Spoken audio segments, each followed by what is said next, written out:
সাল্লাল্লাহু আলাইহি ওয়াসাল্লামের পাক মা জাহান্নামে যাবে, এটাই ঠিক হাদিস। আসসালামু আলাইকুম সম্মানিত দর্শক শ্রোতা, আজকে আমি আপনাদের সম্মুখে রাসূল পাক সাল্লাল্লাহু আলাইহি ওয়াসাল্লামের পিতামাতা নাজাত প্রাপ্তদের অন্তর্ভুক্ত কিনা না পবিত্র কুরআন ও সুন্নাহ থেকে আহলে সুন্নাত ওয়াল জামাতের অভিমত আপনাদের সম্মুখে আলোচনা করব। ওমা তৌফিক ইল্লা বিল্লাহ। একদল বাইরা আছেন শায়েক নামদারি, অথচ রাসূল পাক সাল্লাল্লাহু আলাইহি ওয়াসাল্লামের পিতামাতাকে জাহান্নামী মুশরিক হিসাবে পরিণত করেছেন। নাউযুবিল্লাহি মিন যালিক। আসুন দেখে নেই তাদের বক্তব্য। রাসূল সাল্লাল্লাহু আলাইহি ওয়াসাল্লামের পাক মা জাহান্নামে যাবে, এটাই ঠিক হাদিস। সাল্লাল্লাহু আলাইহি ওয়াসাল্লাম আল্লাহকে বললেন, আল্লাহকে একটু অনুমতি দাও, মায়ের কবরে একটু জিয়ারত করি। বলে যাও, কবরে যাও। কবরে গিয়ে বলছে, আল্লাহকে একটু অনুমতি দাও, মায়ের জন্য একটু দোয়া করি। আল্লাহ বললেন যে এই অনুমতি তুমি পাবে না, কারণ তোমার মা আর তোমার বাবা তারা ইসলাম আসার আগেই মৃত্যুবরণ করেছে শিরক বা মুশরিক থাকা অবস্থায়, আর মুশরিকদেরকে আমি আল্লাহ মাফ করি না। রাসূল সাল্লাল্লাহু আলাইহি সাল্লামের পিতামাতা ছিলেন আহলে ফিতরাতের অন্তর্ভুক্ত।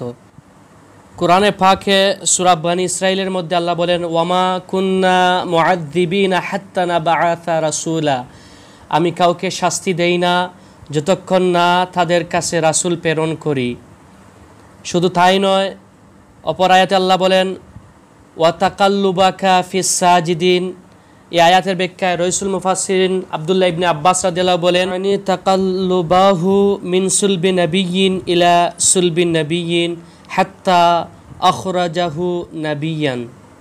মুহাম্মদ সাল্লাল্লাহু আলাইহি ওয়াসাল্লামকে আল্লাহ পাক এক নবীর পৃষ্ঠদেশ হতে অন্য নবীর পৃষ্ঠদেশে স্থানান্তরিত করেন, অবশেষে নবী হিসাবে তাকে প্রকাশ করেন। সুবহানাল্লাহ।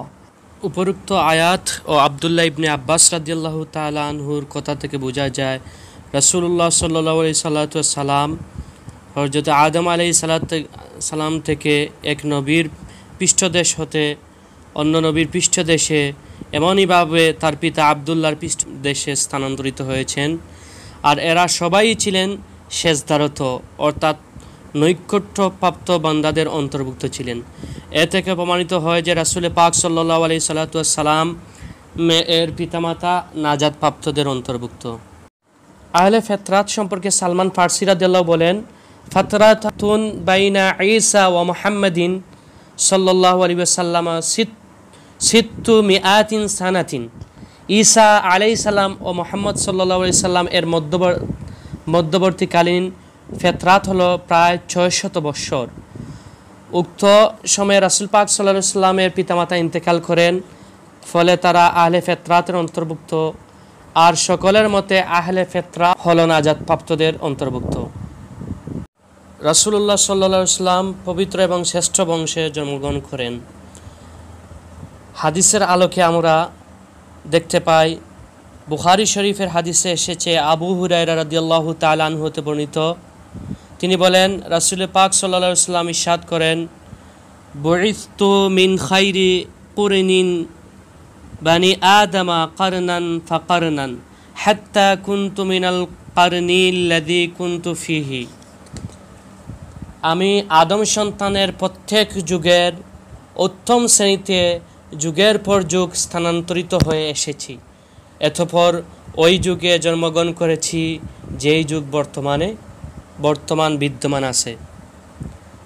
উপরোক্ত হাদিস থেকে প্রতীয়মান যে রাসূল পাক সাল্লাল্লাহু আলাইহি ওয়াসাল্লামের পূর্বপুরুষগণ সকলেই তৎকালীন যুগের শ্রেষ্ঠ ব্যক্তি ছিলেন, তাই রাসূলুল্লাহ সাল্লাল্লাহু আলাইহি ওয়াসাল্লামের পিতামাতা তৎকালীন যুগেরও শ্রেষ্ঠ ব্যক্তি ছিলেন। এ থেকে প্রমাণিত হয় যে রাসূলুল্লাহ সাল্লাল্লাহু আলাইহি ওয়াসাল্লামের পিতামাতা নাজাত প্রাপ্তদের অন্তর্ভুক্ত।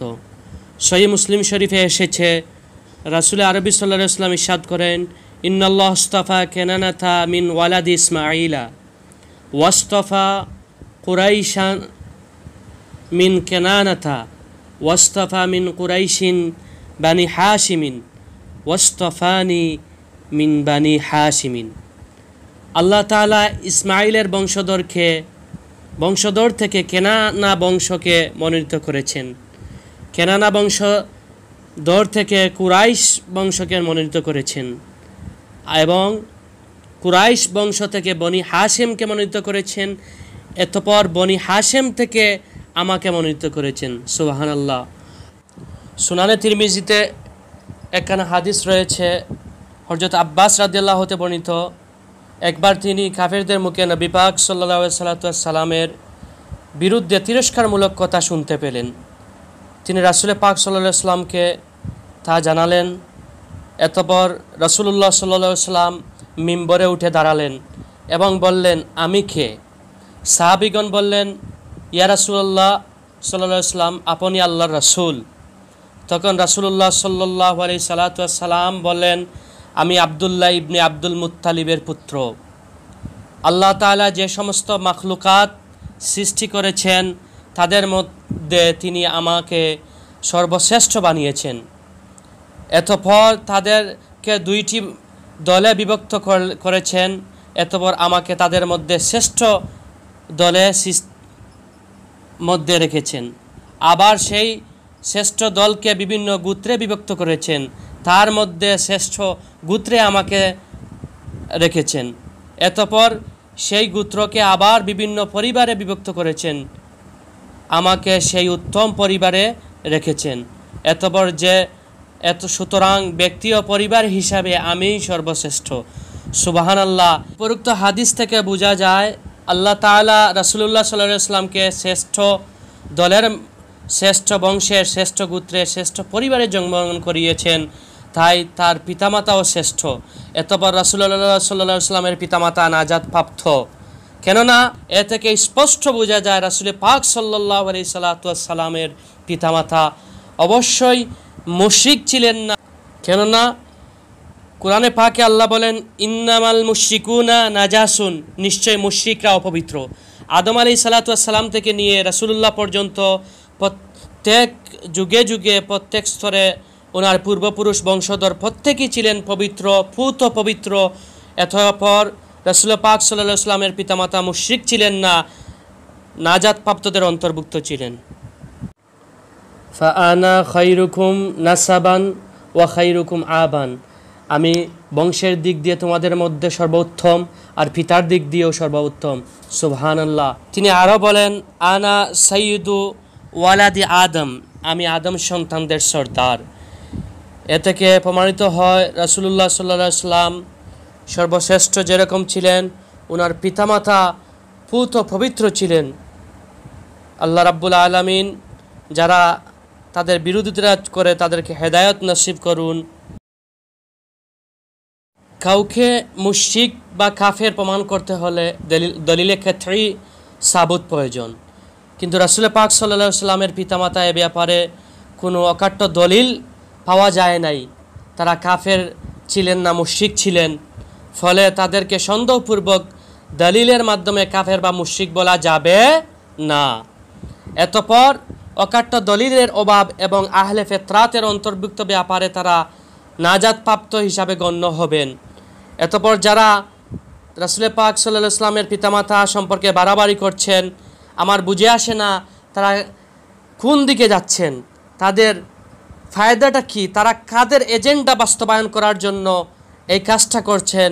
মুসলিম শরীফের এক হাদিসের আলোকে ওনারা রাসূলের মাকে জাহান্নামী বানাচ্ছেন। আসুন দেখে নেই।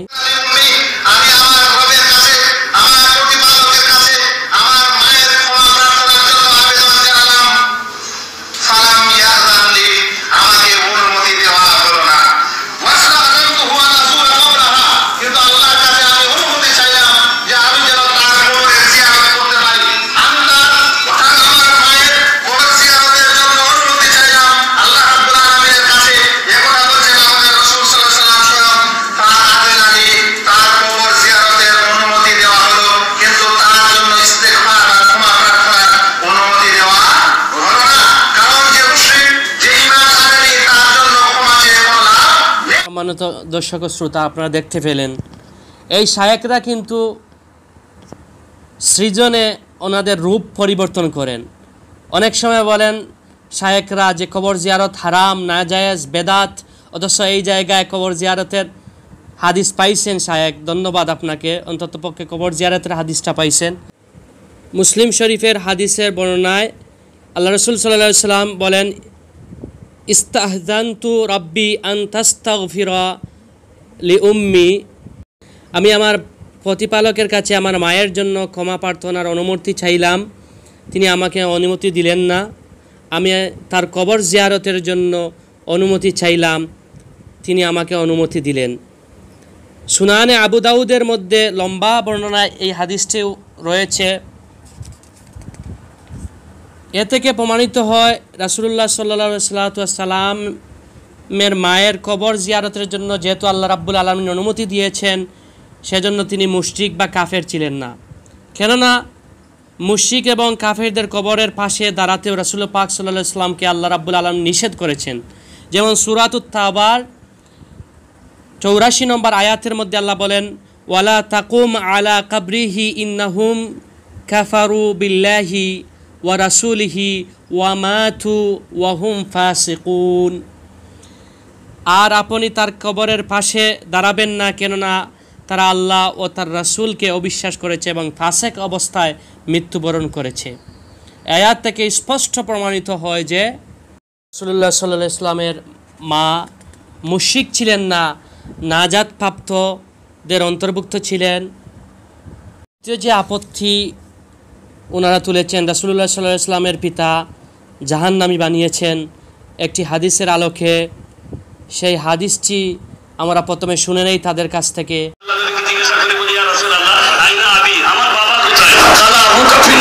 তোমার বাবা জাহান্নামী। লোকটার মন খুব খারাপ হয়ে গেল।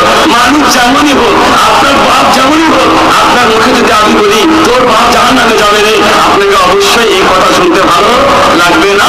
তাই যখন আল্লাহ নবীর মুখ থেকে শুনলেন আমার বাপ জাহান্নামী, দুঃখিত হয়ে ফিরে যাচ্ছিলেন, আল্লাহ নবী বুঝতে পারলেন দুঃখ হয়েছে, দুঃখ লেগেছে মনে।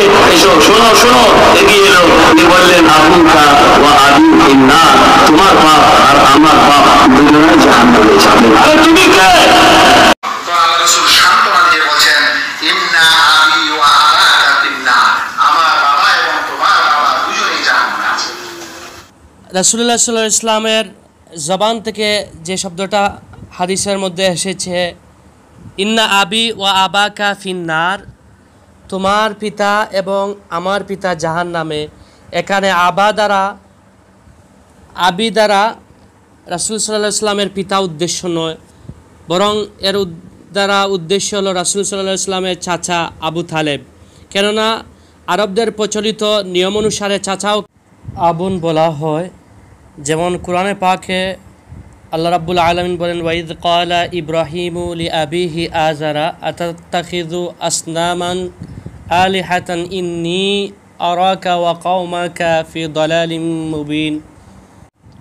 এখানে এই আয়াতে কারিমার মধ্যে ইব্রাহিম আলাইহিস সালাতু ওয়াস সালামের পিতা নাম আজর বলা হয়েছে, অথচ বিশিষ্ট মুফাসসির ইবনে কাসির রহমতুল্লাহি সহ অন্যান্য মুফাসসিরিনদের মতে ইব্রাহিম আলাইহিস সালাতু ওয়াস সালামের পিতার নাম ছিল তারুখ।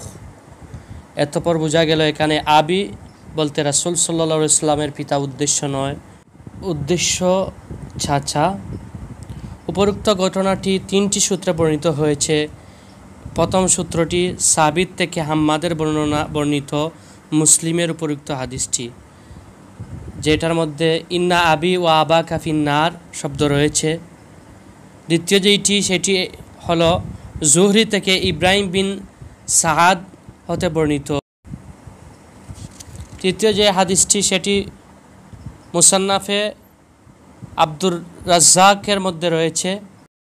উল্লেখিত 3টি হাদিসের মধ্যে শুধু প্রথমটিতে দেখা যায় যে সেখানে ইন্না আবি ওয়া আবাকা ফিন্নার কথাটি উল্লেখ আছে, অথচ পরবর্তী 2টি হাদিসে বাক্যটি নেই।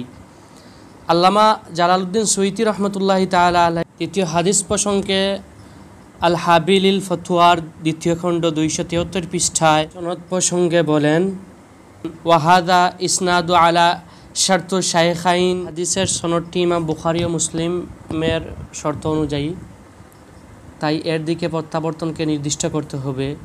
এই শব্দের উপর নির্ভর করতে হবে, অন্য সব বর্ণনা থেকে একে অগ্রাধিকার দিতে হবে। যারা ইন্না আবি ওয়া আবাকা ফিন্নার হাদিস দ্বারা রাসূলুল্লাহ সাল্লাল্লাহু আলাইহি ওয়াসাল্লামের পিতামাতাকে জাহান্নামী মনে করেন, তাদের একথাকে ইমাম আজম আবু হানিফা রহমতুল্লাহি তাআলা আলাইহি রদ করেছেন। কেননা কোনো মানুষকে জাহান্নামী সাবিত করতে হলে দলিলে কাতঈ প্রয়োজন। এ বিষয়টি কোনো আমলি বিষয় নয় যে জাতের দলিলে জন্নি দ্বারা যথেষ্ট হবে। এ থেকে প্রমাণিত হয় আবু তালেব ও রাসূলুল্লাহ সাল্লাল্লাহু আলাইহি ওয়াসাল্লামের পিতামাতা সকলেই যদি একই অবস্থা হতো তাহলে তিনজনের হুকুম একটি বাক্যে আনতেন। বিপরীত না থাকা সত্ত্বেও দুইটি বাক্যে আনতেন না। আলোচনা থেকে এ সিদ্ধান্তে উপনীত হওয়া যায় যে আল্লাহ তাআলা রাসূল আরবি সাল্লাল্লাহু আলাইহি সাল্লামের পিতামাতাকে আহলে ফিতরাত হওয়ার কারণে মাফ দিবেন, তারা নাজাত প্রাপ্তদের অন্তর্ভুক্ত, অবশ্যই তারা নাজাত প্রাপ্তদের অন্তর্ভুক্ত। এর বিরোধিতা করে সবাইকে আল্লাহ রাব্বুল আলামিন হেদায়েত দান করুন আর আমাদেরকে ঈমান আমলের উপরে সাবিত কদম রাখুন। আমিন।